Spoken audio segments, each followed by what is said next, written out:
Guys, ang aking ulam for today. Ayan guys.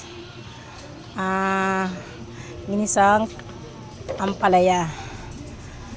Saka iprito ako ng pusit. Ayan guys. Ang aking ulam.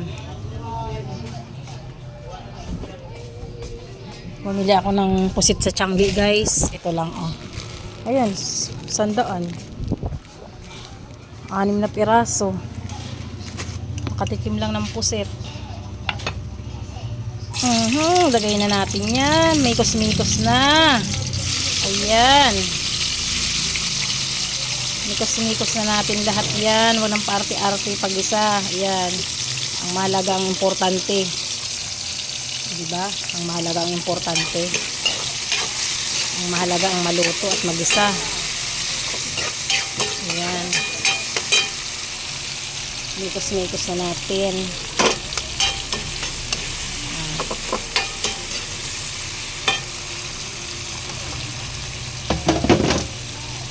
Tapos pusit na tuyo.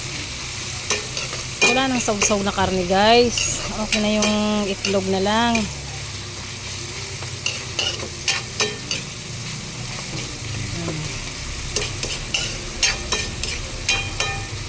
Ayan. Palabasin muna natin yung aroma ng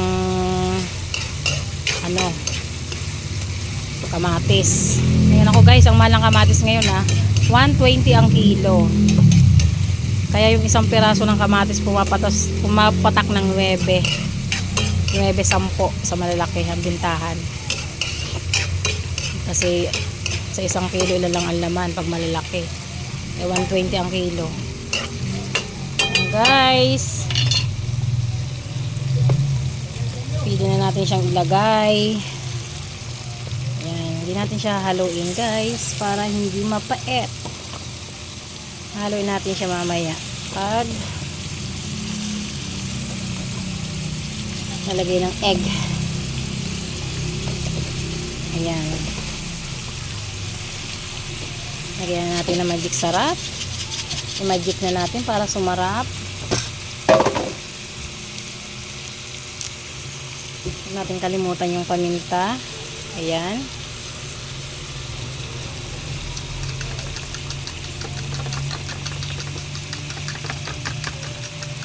Ayan guys. Isang baliktad lang guys. Isang halo lang siya.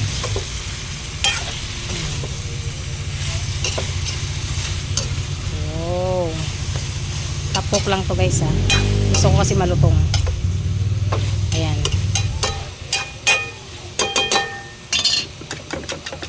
Ayan ako magluto guys ng ampalaya.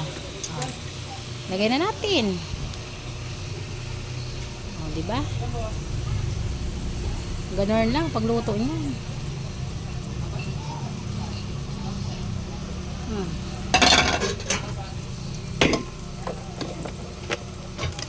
Lagyan natin ng kunting asin. Ayan guys. Ayan, okay na. Mamaya natin haluin. Takpan natin.